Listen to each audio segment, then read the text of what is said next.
Buenas noches, hermanos, que el Señor les bendiga. Hoy estamos a lunes 23 de noviembre, escasas semanas para llegar a fin de año, y gracias a Dios ha sido muy bueno, Dios es muy benevolente para con todos nosotros. Así que es motivo de gratitud al Señor día tras día poderle ofrecer nuestras gracias. Bienvenido sea, hermano y hermana, a la meditación de esta noche. Hoy nos corresponde un salmo nuevo, poder meditar en él, y la meditación de esta noche la encontramos en el salmo número 129. Acompáñame, por favor, leyendo el versículo 1 y el versículo 2. Por favor, dice lo siguiente la palabra de Dios. Mucho me han angustiado desde mi juventud.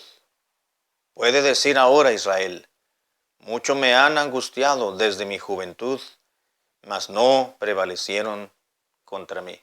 Amén. Padre, gracias por darnos esta tarde, noche, para poder meditar en la Biblia, Señor. Gracias porque nos has ayudado durante el día. Hemos llevado a cabo nuestros trabajos, nuestras labores, nuestros quehaceres. Y gracias por darnos tu ayuda y tu compañía. Te ruego que ahora que tenemos la Biblia abierta frente a nosotros, tu Espíritu Santo pueda animarnos, fortalecernos de una manera espiritual. Te lo ruego en el nombre de Jesucristo. Amén. Podemos darnos cuenta, hermanos, por la lectura de este salmo, y a sencilla lectura, simple lectura, nos damos cuenta que es un tipo de salmo imprecatorio. No es con una intensidad de la cual está clamando el salmista con una gran intensidad para que pues la justicia de Dios sea sobre los pueblos o aquellos gentiles que oprimían al pueblo de Dios. Sencillamente vemos un deseo de justicia. Y digo que no es tan intenso la imprecación porque comparado con otros salmos que ya hemos leído, vemos que este es un poco más blando, más suave respecto a ese deseo de venganza, o más que de venganza, de justicia divina. El Salmo lo podemos entender como una de tantas eventos en la vida del pueblo de Israel en los cuales fueron oprimidos y fueron angustiados. Lo primero que se nos viene, o lo primero que se nos pudiese venir a la mente cuando hablamos de opresión del pueblo de Israel, pues es lo que en la historia vemos, las primeras situaciones difíciles como pueblo, que fue cuando estuvieron en Egipto, oprimidos propiamente por ese pueblo.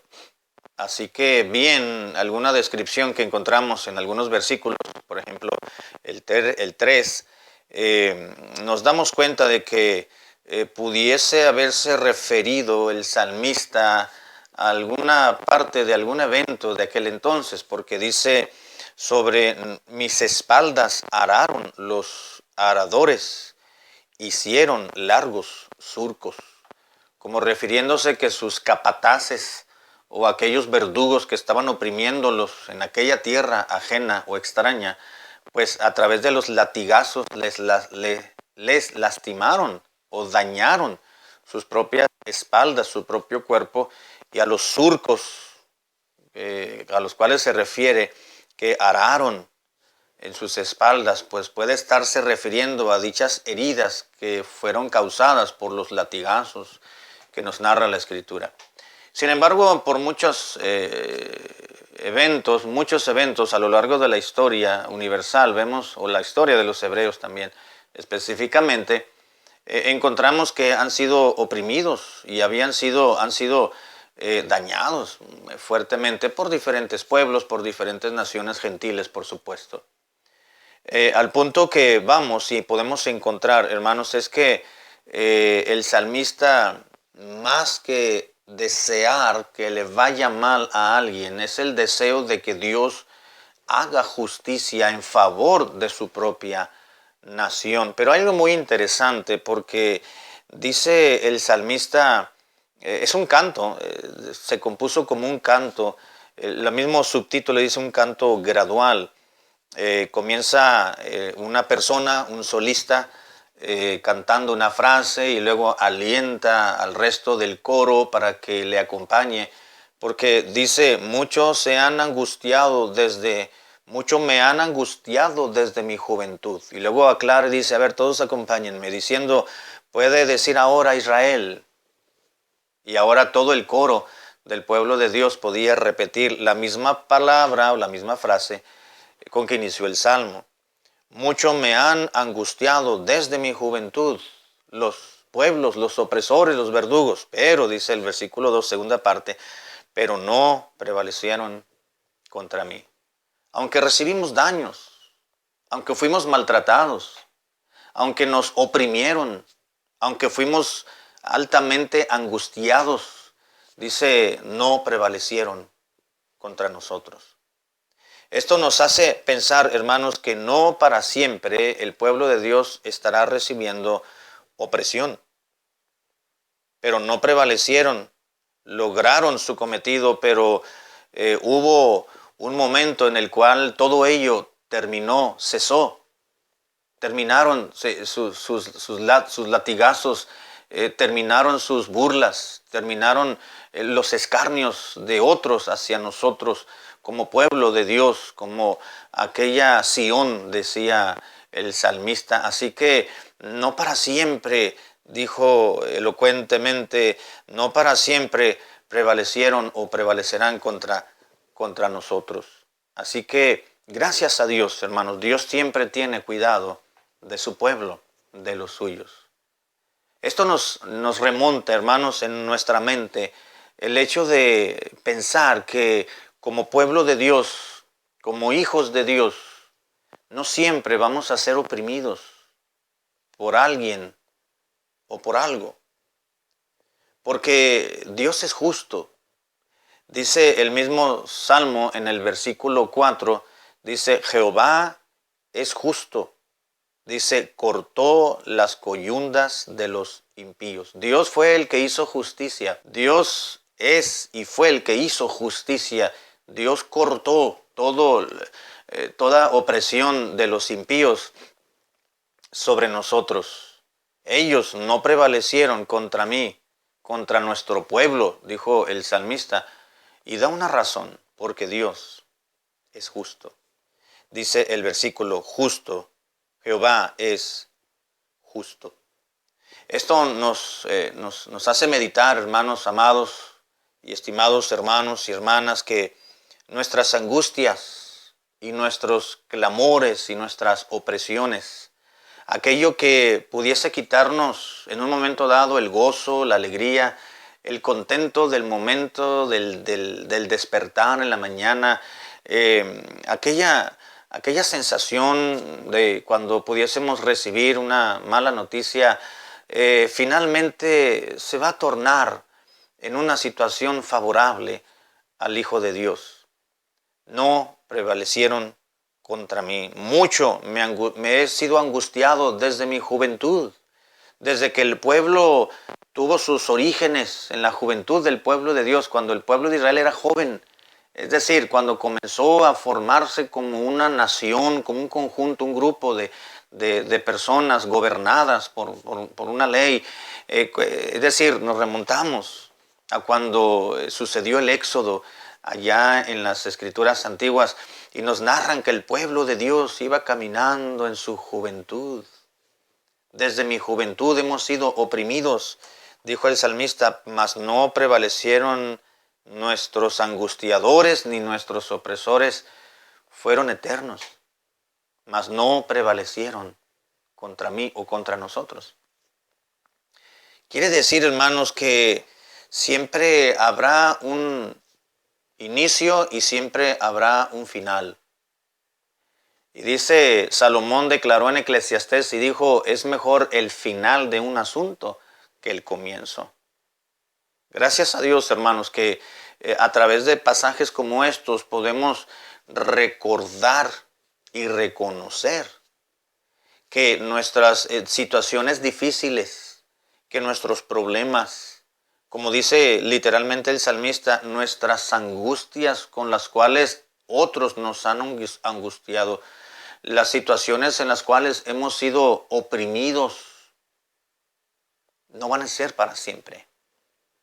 Así que podemos pensar, hermanos, que esas opresiones y esas angustias pueden venir en dos vías. Uno, a través de personas o a través de situaciones o de eventos que nos lastiman o que nos oprimen en un momento dado. No necesariamente tiene que haber un dolor emocional, pero puede haber desesperación o desesperanza, o puede haber falta de fe, o pueden producir ciertas circunstancias en la vida, incertidumbre, no dolor exclusivamente, pero sí algunos otros aspectos que nos hacen pensar situaciones que probablemente y seguramente no vendrán. Desconfianza, recelo, inseguridad en nuestras propias vidas. Pero dice la Biblia, todo eso va a acabar, no va a prevalecer ni la angustia, ni el problema, ni la tentación, ni el pecado, ni la opresión, ni el escarnio, ni la opresión de las personas, ni de las circunstancias. Van a poder contra mí. Es decir, algún día pues se van a dar situaciones, pero no serán eternas. Y da una sencilla razón el salmista, porque Dios es justo. Jehová es justo. Gracias a Dios, hermanos, que a través de la justicia de Dios, aquello que nos agobia, que nos preocupa, que nos aletarga emocionalmente, incluso espiritualmente, pues todo ello se va a acabar. ¿Sabe por qué? Porque Dios es justo. Nuestros opresores, no solamente situaciones, hay personas también que son causa de malestar, de molestia, de angustia. Dice la Biblia, no van a poder, algún día serán como aquellas hierbas. El salmista pone de relieve parte de cómo eran las pequeñas casas en las cuales vivían los judíos. Levantaban 4 paredes y el techo pues eran ramas de diferentes tipos de árboles en las cuales ponían lodo y se endurecía y volvían a poner otra capa acomodadas de cierta forma para que le dieran cierta fortaleza al techo o al terrado o al tejado. Y con el paso del tiempo el lodo quedaba adherido a las ramas y era como una tipo losa, pero no con tanta estabilidad como las losas de hoy de concreto. De manera que con el sol y con la lluvia y posteriormente el sol, pues hacían que algunas ramitas pues brotara hierbita en la parte alta de los techos de las casas, pero no crecían porque les daba el sol y los rayos solares pues hacían que se secaran. De manera tal que el salmista compara a sus opresores, los que siempre habían atacado al pueblo de Dios, con aquellas hierbas del techo, del terrado. Dice, serán como hierba de los tejados que se seca antes que crezca. Así que nuestras angustias, hermanos, nuestras preocupaciones, aquello que le atormenta quizás, aquellos pensamientos que lo trae en su mente y le da vuelta una y otra vez, aquella preocupación, la zozobra de saber qué será en el futuro, los pensamientos y la angustia que puede traer quizás hijos desobedientes o rebeldes, o la falta de trabajo, o quizás situaciones complicadas a la vida. Puede ser una enfermedad o puede ser el diagnóstico recientemente dado por el médico o los resultados de unos análisis, o pueden ser sencillamente noticias de las familias de lejos o X razón que pueden venir a tratar de desmoralizar, de quitarnos el gozo y la alegría. Dice el salmista, eso no será eterno, eso no será para siempre. Eso no prevalecerá sobre mí, dijo el salmista, porque Dios es justo. Dios conoce mi camino, dijo Job, me probará y saldré como oro. Gracias a Dios, hermanos, por la justicia de Dios. Porque si no fuera porque Dios es justo, porque Jehová es justo, ya hubiéramos muerto consumidos de la angustia y de la preocupación. Pero gloria al Señor, que la justicia divina siempre llega en su justo momento y entonces aquello que nos oprime o aquellos que nos escarnecían llegan a su fin. No prevalecerá la angustia sobre mí, dijo el salmista, porque Jehová es justo. Dé gracias a Dios, hermano y hermana, porque Dios es fiel y Dios es justo. Tarde o temprano Dios aboga por los suyos. Tarde o temprano Dios sale al encuentro a luchar por usted y por mí. Y todo aquello que nos perturba nuestra paz y nuestra tranquilidad, nuestra paz mental, nuestra paz emocional, el reposo de nuestra alma, todo ello, todo aquello que nos quitaba aquella tranquilidad, Dios viene a través de su justicia a sembrar la paz en el alma del Hijo de Dios. O gracias a Dios también, hermanos, que a pesar de las crisis y los problemas, podemos tener, mediante la justicia de Dios, tranquilidad de que todo está bajo orden y bajo cuidado y bajo dominio de Dios. No olvidemos que Dios es justo y Dios sabe lo que hace. Vamos a orar. Padre amado, gracias por tu palabra, por recordarnos que no estamos solos, que tú estás con tu pueblo y la justicia de nuestro Dios es la que viene a establecer la paz, el reposo y la tranquilidad en medio del desasosiego en el cual vivimos en este mundo en la actualidad. Gracias porque Jehová nuestro Dios es justo y a través de esa justicia tenemos tranquilidad y serenidad en nuestras vidas. Te lo ruego en el nombre de Cristo y te lo agradezco. Amén.